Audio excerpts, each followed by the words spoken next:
Hello darling, வேலைக்கு roasted chicken biryani எடுத்துட்டு வாங்க. டுடே நான் சமைக்கல டார்லிங். எஸ் டார்லிங், கோகோ பெப்சியும் எடுத்துட்டு வாங்க. Okay darling, okay bye darling. ஒன்னோ, நான் பிரியாணிக்கு சொல்லிட்டேனே டார்லிங் கிட்ட. ஹெல்த்தி வாய்ஸ் பிரியாணி வந்து not good for health, but இன்னைக்கு மட்டும் சாப்பிடுவோம். பேபிம்மா, உனக்கு பிடிச்ச ரோஸ்டட் சிக்கன் பிரியாணி வேண்டியன்னு வந்திருக்கிறேன். Thank you darling.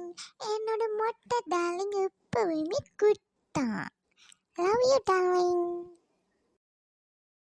ஜிலேபி குட்டி, வாங்க வந்து சாப்பிடுங்க, பிரியாணி இருக்கு. வினோத், பாதைய கடக்கேக்க பார்த்து கடக்கணும்.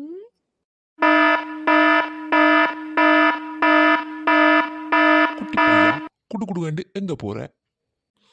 நானும் அம்மாவும் குமுதா ஆண்டி வீட்டுக்கு போயிருக்கிறோம். அப்படியா? எந்த ஜீப்ல வாரியா? உன்னை கொண்டு போய் விட்டு வரேன். இல்லை சார், நாங்கள் மெதுவாக போயிடுவோம். அடுத்த சந்தியில் தான் வீடு இருக்கு. ஓ அப்படியா, சரி, பார்த்து போயிட்டு வாங்க.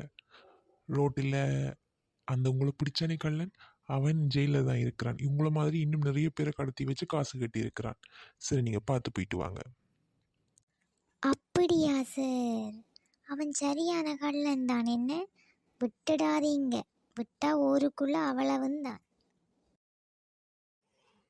என்ன அக்கா, நீ அப்பாட்ட சொல்லிட்டியா வெள்ளிக்கிழமை மாப்பிள்ளைய வரட்டும், பிரச்சனை இல்லை பார்க்குறேன்னு சொல்லிட்டியா? வேற என்னடி நான் செய்ய? அப்பா நிற்கிறார், கட்டாயம் என் மாப்பிள்ளை வருவேன், நீ பார்க்கத்தான் வேணுமெண்டு. நான் இப்போ போய் ஒரு ஆளை லவ் பண்ணுறேனப்பான்னு சொன்னால் இவ்வளவு அழுவார், கவலைப்படுவார்னு சொல்லி பார்ப்போம். சொல்லுவார், இந்த நம்பிக்கையை நீ குலைச்சிட்டு அம்மா இல்லாமல் வளர்த்தவன்ட்டு தேவை இல்லாமல் கவலைப்பட்டு இருப்ப.